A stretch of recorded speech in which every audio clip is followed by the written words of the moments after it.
Counselor,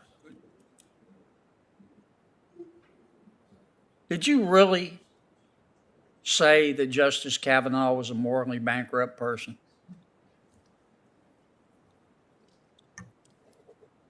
Senator, as I explained, I did not write that letter. I did sign it. Did you and read it? I read it quickly, yes. And you sir. signed it. Yes, sir. Did you really say that Justice Kavanaugh, if he was confirmed, would cause people to die? As I stated, Senator, I understood those statements were overheated rhetoric, but I understood them to be just Yeah, that, but you said rhetorical. it. You said it, right? I did sign the letter, yes, Senator. Okay. Do you believe that Brett Kavanaugh is a morally bankrupt person?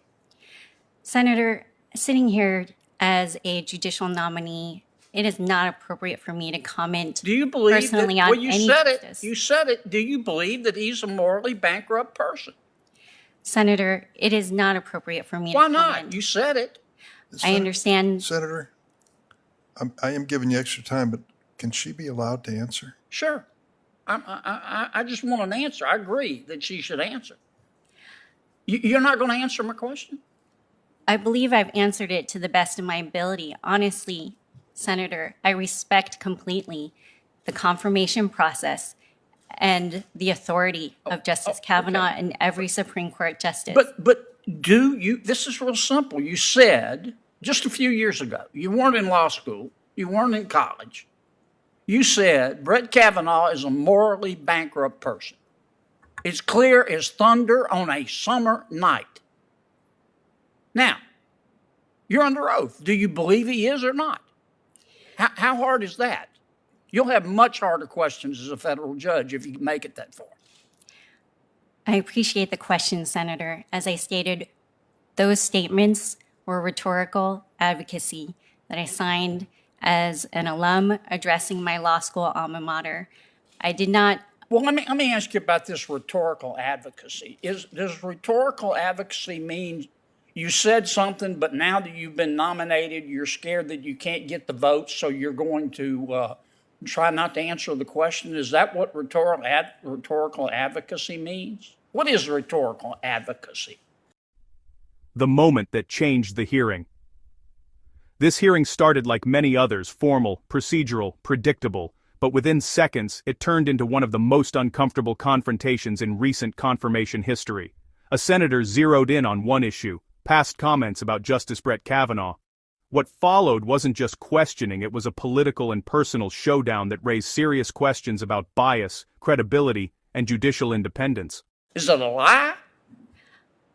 No, it's not a lie, Senator. I would say that it's statements that are made in service of an advocacy position. Okay. And if you issue an opinion and you get reversed by the Supreme Court, are you just going to say, oh, don't worry about it, justices, that was just rhetorical advocacy? What is this? Absolutely not, Senator. If the court issues an opinion as a lower court judge, I would be absolutely bound to follow it. It is not merely rhetorical advocacy. It is the law of the land. Okay, let me try one more time. Do you believe that Brett Kavanaugh is a morally bankrupt person? Senator, Sitting here today, under oath. Sitting here today, under oath, I can assure you that I respect completely the authority of Justice Kavanaugh as a duly confirmed Supreme Court Justice of the United States. Yes, ma'am, but do you believe he's morally bankrupt?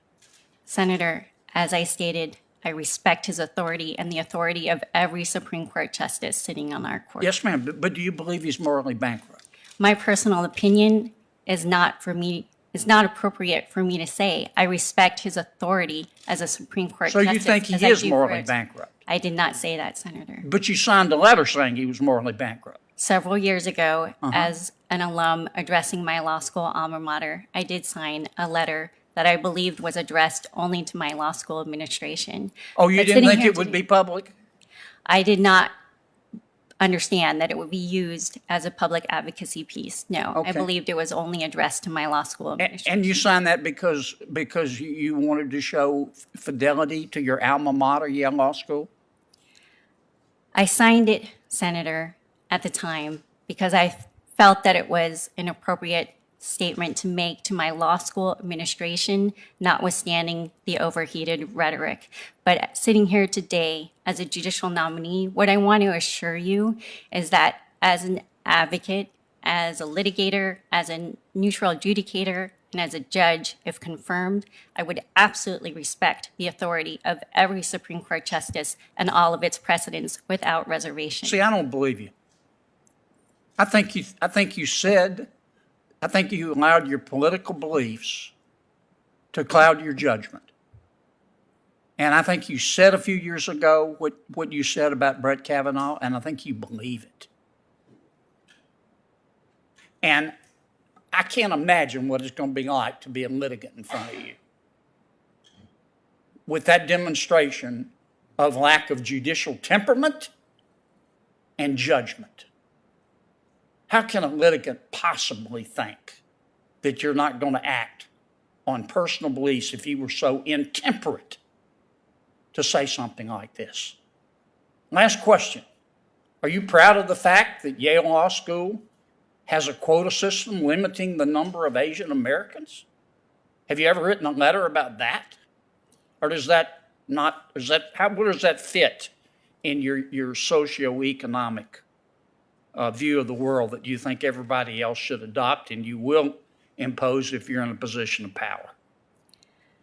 Senator, I'm not aware of any policy like that, but what I can assure you is that I have a track record. You need to get out more. I have a track record as a neutral adjudicator. I have decided cases for nearly 5 years impartially by applying the law as set forth in our statutes, our Constitution, and our precedents. And I have applied that law impartially. I have ruled You're the only without person in the personal Milky bias. Way who believes you're impartial.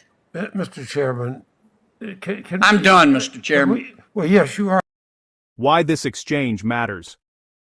This wasn't just political theater. Confirmation hearings are about trust that judges can separate personal beliefs from legal duty. Supporters argue advocacy statements shouldn't define a judge's career. Critics argue past rhetoric reveals deeper bias. What's undeniable is this. Moments like this shape public confidence in the judiciary and sometimes determine whether a nomination survives. If you enjoyed this breakdown, kindly like, comment, and hit the subscribe button for more political insights as Capital Clash brings you the best.